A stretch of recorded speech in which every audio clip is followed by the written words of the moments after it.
కాపు కాపు dash డాష్లన్నీ అంటే పట్టకార పెట్టి 4 బయటికి లాగుతుంది. జాగ్రత్త. పిచ్చి మాటలు మాట్లాడకండి. ఫోన్లే కదా అని చాలా సార్లు వదిలేస్తా ఉంటా. అలాగే సజ్జల రామకృష్ణారెడ్డి గారు ఈరోజు మాట్లాడుతా వైఎన్ కాలేజీలో చదువుకొని చిన్న స్థాయి నుంచి వచ్చి ఎదిగిన వ్యక్తి ఈ రోజున పవన్ కళ్యాణ్ అనే వ్యక్తిని మీ ముందు నిలబెట్టి ఎన్డీఏ కూటమికి బలంగా వెన్నెముకలా తయారయ్యాడంటే అది చిరంజీవి గారి పుణ్యం. మెగాస్టార్ చిరంజీవి గారి పుణ్యం. నర్సాపురం వాస్తవ్యులు, కాలేజీలో చదువుకున్నవాడు. ఆయన కూర్చొని ఎంతమంది వచ్చినా ఏం చేయరు అని మాట్లాడుతూ ఉన్నారు సజ్జల రామకృష్ణారెడ్డి గారు. సజ్జల రామకృష్ణారెడ్డి గారు కూడా చెప్తున్నా, మీరందరికీ డబ్బులు ఎక్కువైపోయినాయి, మీ అందరికీ అధికారం ఎక్కువైపోయింది, నోటికి ఏదొస్తే అది మాట్లాడటం అలవాటైపోయింది మీకు. రజనీకాంత్ వచ్చి, సూపర్ స్టార్ రజనీకాంత్ గారు వచ్చి చంద్రబాబు గారి కోసం పాప ఆయన ఏదో ఆయన బాగుండాలని బర్త్డే విషెస్ చెప్పి ఆయన చెప్తే ఆయన కూడా తిట్టేస్తారు వీళ్ళు.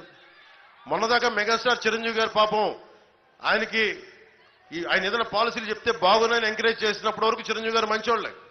కానీ ఈ రోజున చిరంజీవి గారు జనసేనకి 5 కోట్ల రూపాయలు ఇచ్చి వారి అబ్బాయి రామ్ చరణ్ నువ్వు కూడా డబ్బులు ఇవ్వాలని చెప్పి జనసేనకి నిలబడాలని చెప్తే వెంటనే ఈ రోజున సీఎం రమేష్ గారు పెందుర్తి మన రమేష్ గారికి ఇద్దరికి మద్దతుగా నేను ఎన్డీఏ కూటమికి మద్దతు తెలుపుతున్నాను, లేదంటే వాళ్ళిద్దరికి మద్దతు తెలుపుతున్నాను అన్న ఒక మాట అనగానే చిరంజీవి వచ్చినా ఎవరు వచ్చినా ఏమవ్వదు, మాకు సింహం సింగిల్ గా వస్తుంది, సింహాలు అంటాయి. ఒక్కసారి మీ ముఖాలు చూసుకున్నారు అర్థంలో మీరు సింహాల్లాగా ఉన్నారా? మీరు గుంట నక్కల సమూహంలా ఉన్నారు తప్ప మీరు సింహాలా? మీరు సింహం ఎలా ఉంటుందో చెప్తాను మీకు, అది గడ్డం చూసుకోదండి.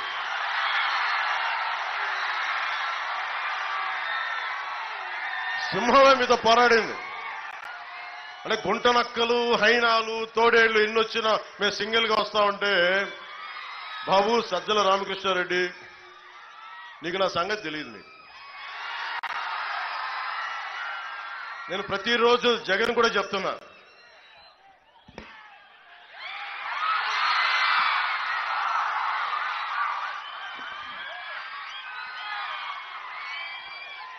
జగన్ కూడా చెప్తా ఉన్నా, నువ్వు కులాలని విడగొట్టి ఆంధ్రప్రదేశ్ ని పాడు చేయలేవు.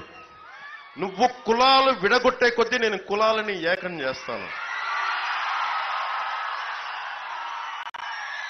నువ్వు శెట్టి బలిజల్ని వదలట్లా, కాపుల్ని వదలవు, మత్స్యకారుల్ని వదలవు, ఎస్సీ సామాజిక వర్గాన్ని వదలవు, ఎస్సీల్ని కూర్చోబెట్టి ఇంకా దారుణం చంపేసి మీ ఎమ్మెల్సీ చేత చంపేస్తే ఎంత ధైర్యం కాకపోతే మీరు డోర్ డెలివరీ చేసి నేనే హత్య చేశానని చెప్పి అతన్ని జక్కంపూడి రాజా గారు భుజాల మీద పెట్టుకొని ఊరేగిస్తుంటే వాట్ ఎన్ అడాసిటీ అనిపిస్తుంది. ఎంత దురహంకారం లేకపోతే మీరు ఆ పనులు చేస్తారు. మీరు అంటే ఆంధ్రప్రదేశ్ లో ఎవరికి ఆలోచించడం మీకు భయపడతారని మీరు అనుకుంటున్నారా?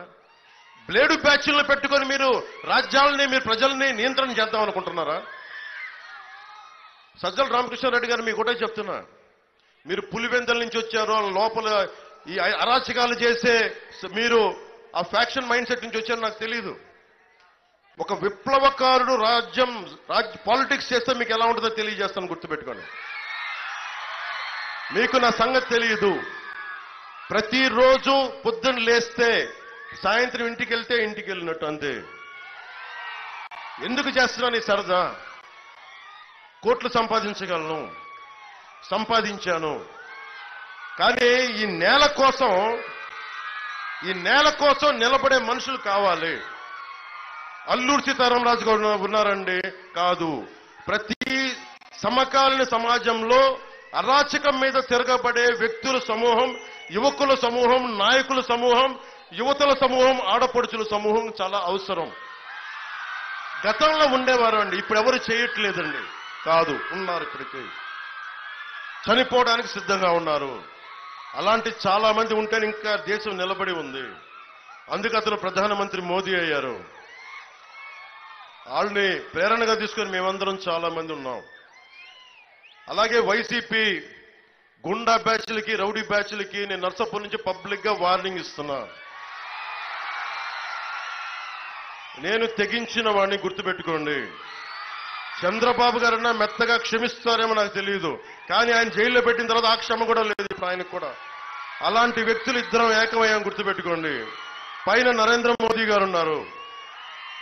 మీరు కనుక మీ ఆగడాలు గాని మీ రౌడిజం గాని ఆపకపోతే ఎలక్షన్ సమయంలో మీరు ఏమాత్రం ఎర్రిగుర్రి యాషాలేసే తాట తీసి కింద కూర్చోబెడతాం.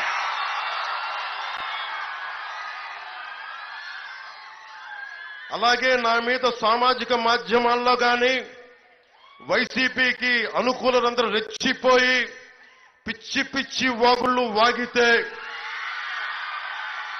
మర్చిపోయే వ్యక్తిని కాదు, అది కూడా గుర్తుపెట్టుకోండి. సజ్జల రామకృష్ణారెడ్డి గారు ఒకటే చెప్తున్నా, మా అన్న చిరంజీవి గారి జోలికి రాకు నువ్వు. అజాత శత్రువు ఆయన కాంగ్రెస్ లో ఉంటారో ఇంకో పార్టీకి ఇస్తారో వైసీపీకి మద్దతు ఇస్తారో, మీకు వైసీపీకి మద్దతు ఇచ్చిన రోజున నేను ఒక్క మాట మాట్లాడాల గుర్తుపెట్టుకోండి. సొంత తమ్ముని నేను ఒక్క మాట మాట్లాడాల. 3 రాజధానీలు పాపం మంచిదే అని ఆయన మీరు ఒప్పిస్తే ఆయన పాపం దానికి అనుకూలంగా మాట్లాడారు. ఆ రోజు నేను ఒక్క మాట మాట్లాడాల. రక్తం పంచుకు పుట్టిన తమ్ముడు నేను. అంత అర్థం చేసుకున్న వ్యక్తిని ఈ రోజున ఆయన కూటమికి మద్దతు ఇచ్చారు లేదా అది నేను ఇంకా చూడల స్టేట్మెంట్. కానీ సజ్జల రామకృష్ణారెడ్డి గారి స్టేట్మెంట్ నా దృష్టికి వచ్చింది.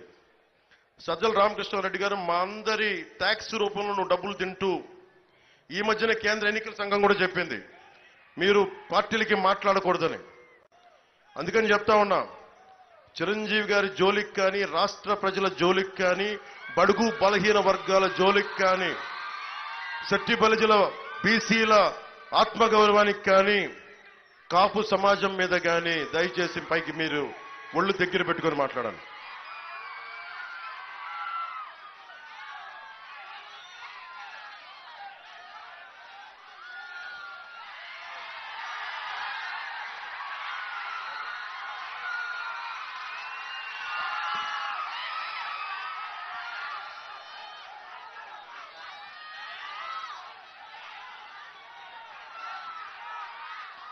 నేను మీ భవిష్యత్తు కోసం ఇది మాకు వదిలేసేయండి.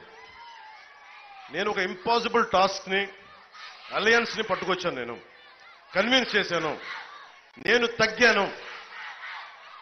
తగ్గి మిమ్మల్ని గెలిపించడానికి ఇంత బలం ఉండి నాకు 45 నుంచి 50 నియోజకవర్గాల్లో బలమైన ప్రథమ ప్రత్యర్థిగా ఉండి పోటీ చేయగలిగే స్థాయిలో ఉండి కూడా నేను తగ్గి మీ భవిష్యత్తు కోసం నిలబడి ఉన్నాను. ఇక్కడ జనసేన 21 శాసనసభ్యులు, మనకి అసెంబ్లీ సభ్యులు 21 కాదు, అది 175 గుర్తుపెట్టుకోండి. అలాగే టీడీపీ కూడా, భారతీయ జనతా పార్టీ మేము ఎన్ని స్థానాల్లో పోటీ చేస్తున్నాం, అన్ని 175 స్థానాల్లో జనసేన, టీడీపీ, భారతీయ జనతా పార్టీ ముగ్గురు సమానంగా ఉన్నాం. ఎందుకంటే రేపు పొద్దున ఇప్పుడు దాకా బూతుల అసెంబ్లీలు చూశారు, ఆడబిడ్డల్ని అకారణంగా తిట్టే అసెంబ్లీలను చూశారు, ఇంట్లో నుంచి బయటికి రాని ఆడబిడ్డలను కూడా తిట్టే నీచ సంస్కృతి వీళ్ళది. అలా కాకుండా నిజంగా మనకు వశిష్ఠ భారతి గురించి డిబేట్ జరగాలంటే దానికి కూటమి రావాలి. నిజంగా యువతకి ఉపాధి అవకాశాలు రావాలంటే కూటమి రావాలి.